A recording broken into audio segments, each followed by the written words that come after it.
This channel does not promote any violent, harmful, or illegal activities. All content provided by this channel is meant for an educational purpose only. আজ সরস্বতী পুজো, আর এই সরস্বতী পূজার থিমে SIR, রাজনীতির দড়ি টানাটানি। Ballygunge science কলেজের দিকে একবার নজর রাখি। সেখানে উন্নয়নের, তৃণমূল কংগ্রেসের উন্নয়নের পাঁচালি বাজছে ব্যাকগ্রাউন্ড মিউজিক হিসেবে। মণ্ডপে মণ্ডপে সবুজ জার্সিতে লেখা 250, আর অন্যদিকে গেরুয়া জার্সিতে প্রশ্নচিহ্ন। পুজোর থিমে এসআইআর এ মাধ্যমিকের অ্যাডমিট কার্ড বিতর্ক।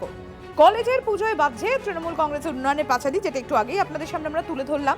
এদিকে এবিভিপির অভিযোগ ক্ষমতার অপব্যবহার করছে টিএমসিপি। আর টিএমসিপি কি বলছে? টিএমসিপি বলছে সবাই চাইছে, তাই পুজোর থিম এসআইআর। সাফাই টিএমসিপি। বালিগঞ্জ সায়েন্স কলেজে সরস্বতী পুজো যেন তৃণমূলেরই রাজনৈতিক প্রচারের একটা অংশ। তার কারণ এখানে এসআইআর এর ফলে যে ভাবে হেনস্থা করা হচ্ছে মানুষকে বলে তৃণমূল প্রচার করছে, তারই প্রতীকী ভাবে এত যে মানুষ মারা গেছেন, আত্মহত্যা করেছেন বলে তৃণমূল দাবি করেছে, তারই প্রতীকী ভাবে ফাঁসির দড়ি দিয়ে কিন্তু এই পুজোর থিম সাজানো হয়েছে। পাশাপাশি যে মাধ্যমিকের অ্যাডমিট কার্ড, যেটাকে কিনা কমিশন বাতিল বলে ঘোষণা করেছে, সেই অ্যাডমিট কার্ডকে এখানে দেখানো হয়েছে এবং দাবি করা হচ্ছে যে এসআইআর এর ফলে মানুষের কি পরিমাণ হেনস্থা হচ্ছে। তার সঙ্গে সঙ্গে এখানে কিন্তু তৃণমূলের যে উন্নয়নের পাঁচালি, সেটা কিন্তু কন্টিনিউয়াসলি বাজানো হচ্ছে এবং তৃণমূলের উন্নয়নের পাঁচালি যাতে প্রচার হয় সেই ব্যবস্থাও করা হয়েছে। শুধু তাই নয়, যেখানে দেবী রয়েছেন সরস্বতী দেবী, তার পেছনে দুটো জার্সি টাঙানো হয়েছে। প্রথম জার্সিটি সবুজ এবং তার ওপারের জার্সিটি গেরুয়া। সেই সবুজ জার্সিতে লেখা হয়েছে 250+। উদ্যোক্তারা বলছেন 250-র বেশি সিট যাতে তৃণমূল পাবে, সেই এক্সপেকটেশনস থেকেই কিন্তু এভাবে এই পুজোকে সাজানো হয়েছে। বালিগঞ্জ সায়েন্স কলেজের তৃণমূল ছাত্র পরিষদের ইউনিটের পুজো কলেজ ক্যাম্পাসের মধ্যেই হচ্ছে এবং সেখানেই কিন্তু এভাবেই এসআইআর এর প্রচারকে সামনে আনা হয়েছে। ক্যামেরা পিকুর সঙ্গে সুমন, TV9 বাংলা, বালিগঞ্জ, কলকাতা। ক্যাম্পাস হচ্ছে একটা শিক্ষার পরিসর, সেখানে যদি এই ধরনের এসআইআর এর মতন একখানা থিম, এসআইআর তো কোনো রাজনৈতিক দলের চাপিয়ে দেওয়া কোনো প্রসেস না, এটা একটা ইলেকশন কমিশন অফ ইন্ডিয়া দ্বারা চালানো একটা প্রসেস। তো সেখানে এই 250+ সিট জিতবে, এটার মাধ্যমে আমার মনে হলো যে ওখানে ওই কলেজ কর্তৃপক্ষ বা কলেজের যে, এখন তো কোনো বৈধ ইউনিয়নও নেই, তো অবৈধ ইউনিয়নের মাধ্যমে যে পুজোটা ওখানে হয়েছে, সেই পুজোয় একটা এরকম থিম দেখানোর চেষ্টা করা হয়েছে যে নির্বাচনের প্রচারের কাজ শুরু করা হলো এডুকেশনাল ফ্র্যাটার্নিটির জন্য এবং একটা সর্বোপরি একটা ইনস্টিটিউশনের জন্য লজ্জার। স্যার নিয়ে যেভাবে আমাদের আজকে রাজ্যে ক্ষোভ চলছে, কত মানুষ আত্মহত্যা করেছে, কত রকম গরিব মানুষ, বয়স্ক মানুষ হেনস্থা হয়েছে, লাইন দিয়েছে, এই জিনিসটা নিয়ে আমরা একটা বার্তা ছাত্র সমাজের পক্ষ থেকে যুব সমাজকে এবং বাইরের জনগণকে দিতে চাইছি। উন্নয়নের পাঁচালী কত রকম স্কিম আছে, যেখান থেকে কন্যা শিশুবশ্রী সমস্ত ছেলে মেয়ে থেকে শুরু করে জনগণ সুবিধা পাচ্ছে, উপকৃত হচ্ছে। আমি সেই উপকারটাকেই তুলে ধরেছি বলে আজকের কেউ রাজনৈতিক দেখছে, কেউ উপকার দেখছে। আমার মতো এটা উপকারী নয়।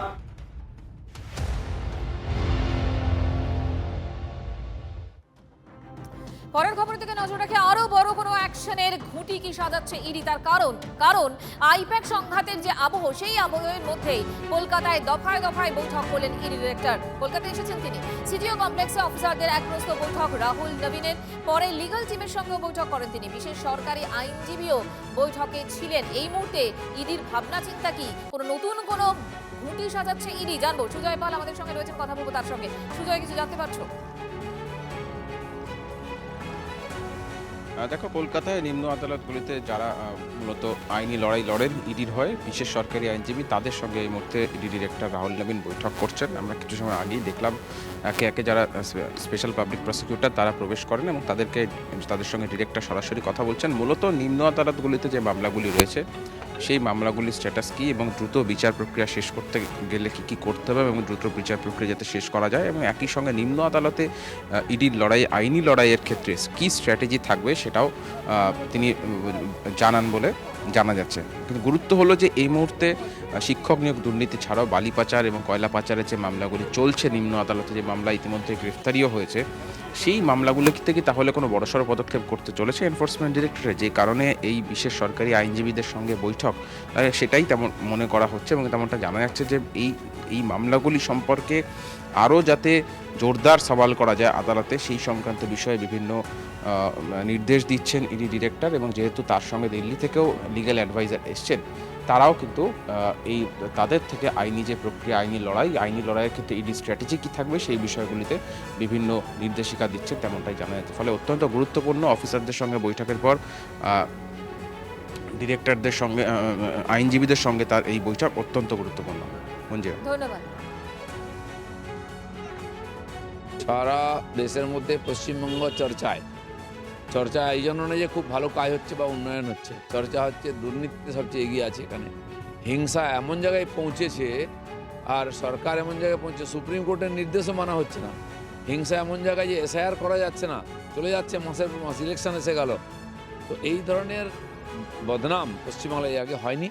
সেই জন্য এখানকার যে দুর্নীতি, টিএমসির নেতা মন্ত্রী সবাই লিপ্ত। তো সেই জন্য যত তদন্ত এগোচ্ছে তত লোক ধরা পড়ছে, তত বেশি চিন্তা বাড়ছে, টেনশনও বাড়ছে। আর ইডিও লেগেছে পশ্চিমবাংলাকে দুর্নীতি মুক্ত করতে, সাধারণ মানুষ সেদিকে তাকিয়ে আছেন।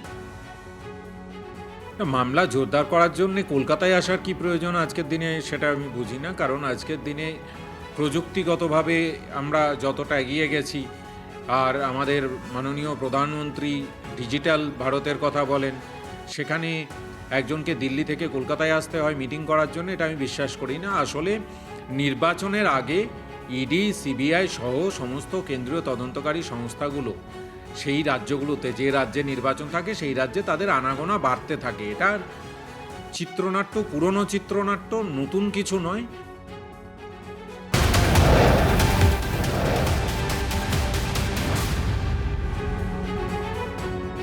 আইপ্যাক কাণ্ডের জের, বঙ্গ সফরে Z+ সুরক্ষা পেলেন ইডি ডিরেক্টর।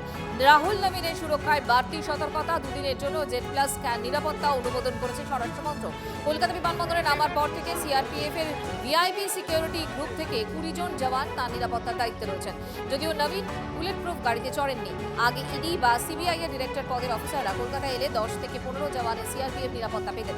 বর্তমান ইডি ডিরেক্টর দিল্লিতে, এমনকি অন্য রাজ্যে গেলেও এত সুরক্ষা পান না। কিন্তু আইপ্যাক কাণ্ডের পর ঝুঁকি নিতে নারাজ স্বরাষ্ট্র মন্ত্রক। নবীনের কনভয় সব মিলিয়ে 5টি গাড়ি থাকছে।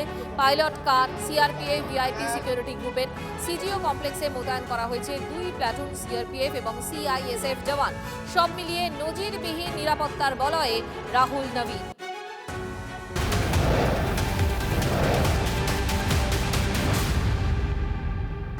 পরের খবর, শুধু বাংলা নয়, দেশের নেত্রী হিসেবে এগিয়ে আসুন মুখ্যমন্ত্রীকে অনুরোধ নেতাজি পরিবারের সদস্য এবং প্রাক্তন বিজেপি নেতা চন্দ্র বসুর।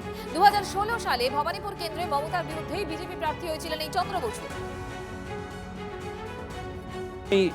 অনুরোধ করছি মাননীয় মুখ্যমন্ত্রীকে, শুধু পশ্চিম বাংলার মুখ্যমন্ত্রী হিসাবে নয়, ভারতবর্ষের নেত্রী হিসাবে আপনি এগিয়ে আসুন। নেতাজির আদর্শ একমাত্র পথ, ভারতবর্ষকে রক্ষা করার পথ। চন্দ্র বসুর বক্তব্য আপনাদেরকে শোনালাম আমরা।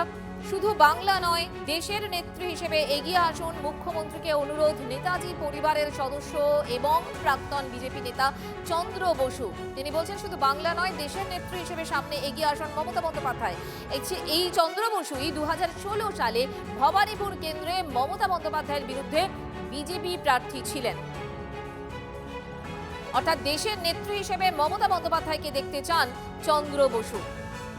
এই মুহূর্তে জগন্নাথ চট্টোপাধ্যায় আমাদের সঙ্গে রয়েছেন। জগন্নাথবাবু, চন্দ্র বসু যিনি 2016-তে ভবানীপুর কেন্দ্রে মমতা বন্দ্যোপাধ্যায়ের বিরুদ্ধে আপনাদের দলেরই প্রার্থী ছিলেন, তিনি আজকে বলছেন শুধু বাংলা নয়, দেশের নেত্রী হিসেবে মমতা বন্দ্যোপাধ্যায়কে দেখতে চান। কি এমন হলো, হঠাৎ এই বদল? সামনে নির্বাচন, এমন অনেকেরই বদল দেখবেন। এই ধরনের নেতাদের মতি এবং গতি, সেটাই লক্ষণীয়।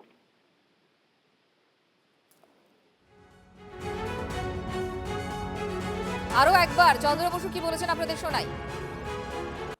আমি অনুরোধ করছি মাননীয় মুখ্যমন্ত্রীকে, শুধু পশ্চিম বাংলার মুখ্যমন্ত্রী হিসাবে নয়, ভারতবর্ষের নেত্রী হিসাবে আপনি এগিয়ে আসুন।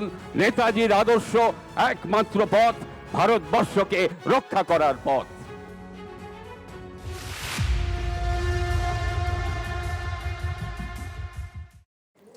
নেতাজির জন্মদিন আজ 23শে জানুয়ারি। এই দিনে সরস্বতী পুজো আপনারা জানেন এবং এই দিনে ভবানীপুর চ্যালেঞ্জ আবারও বিরোধী দলনেতা শুভেন্দু অধিকারী। শুভেন্দু অধিকারী তিনি কি বলছেন যে 36টি সরস্বতী পুজোয় আমন্ত্রণ পেয়েছি এবং সেটাও ভবানীপুরে। ভবানীপুরে তৃণমূলের নিচুতলা ফাঁকা হয়ে গিয়েছে। কি দাবি করছেন শুভেন্দু অধিকারী শোনাই আপনাদের। ওনার ফাইলগুলো তো অপ্রকাশিত ফাইল তো আমাদের দেশের প্রধানমন্ত্রী নরেন্দ্র মোদী আসার পরে প্রকাশ করেছেন। এসব কথা বলে তো লাভ নেই, সব কথা বলে লাভ নেই। ভবানীপুরে আমি আছি এতক্ষণ, এটাই উনি বিচলিত। উনি এখন ঘন ঘন টুইট করবেন, পুলিশের কাছে খোঁজ নেবেন। আমি আরও অনেকক্ষণ ভবানীপুরে থাকবো, কারণ সরস্বতী পুজোর উদ্বোধনে যাব। আমি ভবানীপুর বিধানসভায় 36টা সরস্বতী পুজো আমন্ত্রণ পেয়েছি। এটা মুখ্যমন্ত্রী শুনে রাখা দরকার আছে। নিচটা একদম ফাঁকা হয়ে গেছে।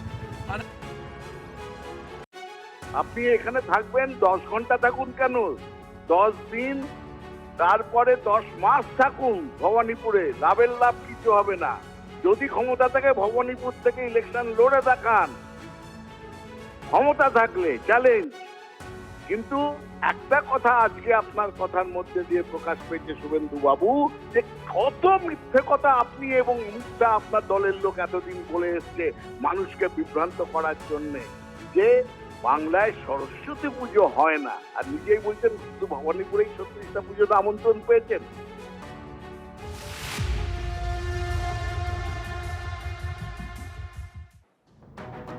রেড রোডে নেতাজির মূর্তিতে মালা দিয়ে শ্রদ্ধা জানালেন মুখ্যমন্ত্রী। শঙ্খ বাজিয়ে নেতাজি বন্দনায় মমতা বন্দ্যোপাধ্যায়। নেতাজির সব ফাইল প্রকাশ্যে আনুক কেন্দ্র, দাবি করলেন আরও একবার মুখ্যমন্ত্রী। নেতাজি সুভাষচন্দ্র বোস প্ল্যানিং কমিশন তৈরি করেছিলেন, আজকে সেটা তুলে দেওয়া হয়েছে জেনে বুঝে। কি একটা করেছে নীতি আয়োগ, খায় না মাথায় দেয়। আমাদের দুর্ভাগ্য, আজও নেতাজি সুভাষচন্দ্র বোসের জন্মদিন জাতীয় ছুটির দিবস হিসেবে ঘোষণা হয়নি এবং এখনো পর্যন্ত আমরা জানতে পারলাম না যিনি বেরিয়ে গেলেন দেশ থেকে, ফিরে এলেন না, তার জন্মদিনটা আমরা বলতে পারি, মৃত্যুদিনটা আমরা বলতে পারি না। নেতাজির জন্ম জয়ন্তীতে ভবানীপুরে নেতাজি ভবনে বিরোধী দলনেতা শ্যামাপ্রসাদ মুখোপাধ্যায়ের বাড়ি থেকে নেতাজি সুভাষচন্দ্র বসুর বাড়ি পর্যন্ত মিছিল করেন তিনি। নেতাজির ছবি, জাতীয় পতাকা নিয়ে পদযাত্রা। নেতাজি ভবন ঘুরে দেখেন শুভেন্দু অধিকারী। দেশনায়কের মূর্তিতে মাল্যদান। নেতাজির পরিবারের সদস্যদের সঙ্গে কথা বিরোধী দলনেতা।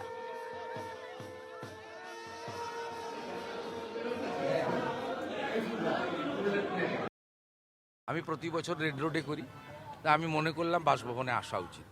তাই যিনি বাঙালি হিন্দুদের হোমল্যান্ড তৈরি করেছিলেন ডক্টর শ্যামাপ্রসাদ মুখার্জির বাড়ি থেকে আমরা সহস্রাধিক মানুষ, রাষ্ট্রবাদী দেশপ্রেমিক মানুষ, জাতীয় পতাকা নিয়ে আমরা এখানে এসে মাল্যদান করলাম। ওনার বাড়িতে প্রবেশের সুযোগ পেলাম, ওনার ব্যবহৃত গাড়ি দেখলাম, ওনার বাড়ির বর্তমান যারা বংশধররা আছেন ডক্টর সুগত বসু সহ, তারা বাকিরা আমাদেরকে সব ঘুরিয়ে দেখালেন এবং অত্যন্ত আন্তরিকতার সঙ্গে আমাদের উৎসাহিত করলেন এবং আমাকে তিনি পরামর্শ দিলেন যে আপনি সঠিক জায়গায় এসেছেন। আমি ওনাকে বললাম যে রেড রোডে যাই প্রতিবারে। তারপর আমি মালা দেওয়ার পরে মালাটা পিডাব্লিউডির লোকেরা ফেলে দেয়, সরিয়ে দেয়, কারণ মুখ্যমন্ত্রী অনেক সময় আসেন দুপুরবেলা, কোনো কোনো বছর আসেন না। তা ওনারা বললেন যে আপনি ঠিক করেছেন, ঠিক জায়গায় এসেছেন।